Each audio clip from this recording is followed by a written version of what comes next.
La reine Nzinga, Victor Schœlcher ou encore Harriet Tubman, les icônes de Kimia, troisième tome, est de retour. Cette fois, ce livre-jeu met en avant 13 héros, héroïnes afro-descendants venus d'Afrique, des Caraïbes et des États-Unis dans leur lutte pour obtenir justice. Avec nous, son autrice, Karen Adediran Nganda. Bonsoir. Bonsoir. Alors, c'est une nouvelle fenêtre sur le monde que vous nous proposez encore une fois pour les enfants, mais pas seulement en fait. Tout à fait. C'est un livre qui peut très bien se lire en famille. Je dirais pour les enfants à partir de 10 ans en lecture autonome, mais avant, ça nécessitera une lecture accompagnée. Alors pour un public non africain et pour les afro-descendants, vous dites que c'est un livre pour développer une meilleure estime de soi.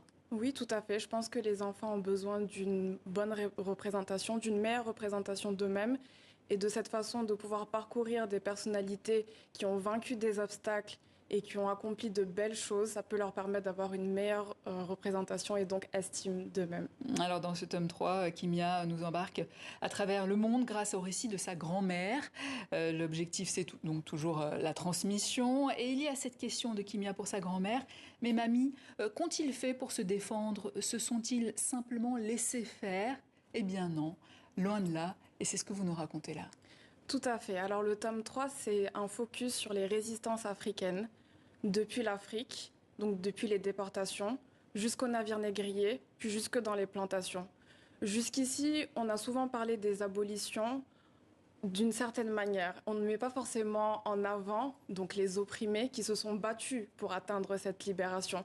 Et l'objectif est aussi de pouvoir donner une autre lecture et un autre regard aux enfants, qu'ils puissent être fiers, parce que souvent on se positionne un peu, il y a un peu cette position victimaire de se dire ah mais ils étaient inertes, ils n'ont rien fait. Or ce n'est pas le cas, et il faut le savoir, il faut le mettre en valeur. Et c'est surtout peu raconté dans les manuels scolaires, donc c'est un petit peu un substitut pédagogique. Tout à fait, je travaille avec beaucoup d'écoles.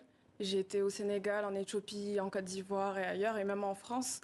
Donc je travaille avec des équipes pédagogiques qui proposent le livre justement aux enfants, où des ateliers sur mesure sont menés avec les équipes pédagogiques. Vous revenez donc sur le panafricanisme, la négritude, la Harlem Renaissance, le marronnage. D'ailleurs, là, vous proposez aussi un quiz. Hein. On parlait de pédagogie tout à l'heure, un quiz comme dans les derniers tomes aussi. C'est pour plus d'interactivité, d'interaction. Tout à fait. C'est vraiment pour mettre en avant l'aspect ludique, mais aussi pour que les enfants se posent des questions, qu'ils aillent plus loin dans leur réflexion. Donc pour moi, c'était vraiment important qu'à la fin de chaque chapitre, Kimia pose une question au lecteur pour qu'il puisse essayer de mieux résumer ce qu'il a pu retenir du chapitre. Alors, quels sont les héros-héroïnes qu'on ne connaît pas forcément et qui gagnent à être connus? Si vous en avez peut-être 3-4, je ne sais pas. Alors, moi, j'aimerais bien parler de Sangbe Pieh, oui, aussi connu sous le nom de Joseph Sinké. Il y avait un film, pardon, qui avait été fait en son honneur par Hollywood, Amistad. Donc, il y a une certaine génération qui connaît très bien ce personnage, mais je pense qu'il n'est pas forcément connu des jeunes générations. Or, c'était un jeune Africain qui a été déporté depuis la Sierra Leone et qui avait été déporté illégalement. Et donc, du coup, il est arrivé aux États-Unis. Il y a eu un procès qui a fait la une parce que c'était à la période des abolitions. Donc je pense que c'est très important parce qu'il a gagné le procès et finalement il est retourné sur la terre de ses ancêtres. Donc un combat qui avait commencé à l'origine sur un navire et qui a bien fini. Alors il y a certains personnages qui sont assez connus. On va parler par exemple de Rosa Parks. Oui. Mais dans le chapitre de Rosa Parks, on va parler de personnes qui l'ont inspirée, comme Claudette Colvin, qui est aussi une femme qui avait subi exactement la même injustice qu'elle quelques mois auparavant. Et il y a aussi la reine d'Ateya Lambodj du Sénégal, il y a la reine Zinga, qu'on connaît plus ou moins, mais la manière dont on aborde chaque personnage est différente, puisqu'on va vraiment en profondeur et qu'on remonte, lorsque les sources nous le permettent, jusqu'à leur enfance. Donc voilà. Alors il y a aussi Kwame Nkrumah, Martin Luther King, Samori Touré. Samori Touré, qui n'a pas été une mince affaire. Parce qu'il y a plusieurs récits qui divergent sur sa vie, donc il faut pouvoir expliquer selon les différentes sources qu'est-ce qu'il représente pour les traditionalistes, pour les érudits musulmans, pour les occidentaux. Et donc c'est ce qu'on essaye de faire avec Kimia, c'est de mettre en perspective les différents points de vue et ensuite de les confronter pour que les enfants puissent se faire une idée la plus objective possible de l'histoire. Le roi Béhanzin, un mot peut-être sur le roi Le roi Béhanzin aussi, ça n'a pas été une mince affaire.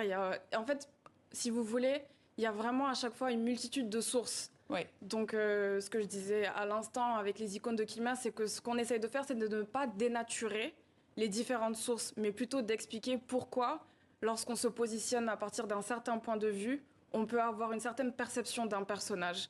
Et donc, du coup, ça permet à l'enfant d'avoir un meilleur discernement.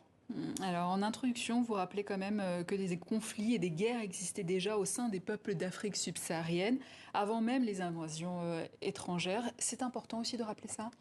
J'ai voulu le rappeler parce que je ne suis pas là pour refaire l'histoire, mais aussi pour expliquer que c'était différent de ce qu'ils ont connu après. C'est-à-dire que ça n'avait absolument rien à voir avec la cruauté qui a été l'esclavage et les différentes traites négrières. Il y avait effectivement des systèmes de servage qui ont existé, mais je voulais faire la distinction entre les deux. Alors, vous étiez venu il y a 3 ans. Vous le disiez, depuis, vous avez réussi à faire entrer votre livre dans les écoles, distribuer votre livre dans plus de 10 pays à travers le monde. Les tomes sont numéro 1 des ventes sur Amazon France pendant 9 mois consécutifs dans la catégorie Histoire multiculturelle pour enfants. Et je rappelle que le coup de crayon est toujours signé Félix Fauquois. Les icônes de Kimia aux éditions Mansa Bank, 3e tome, sortie prévue le 3 septembre prochain. Merci Karen Adediran Nganda. Je vous remercie de m'avoir reçue. Merci.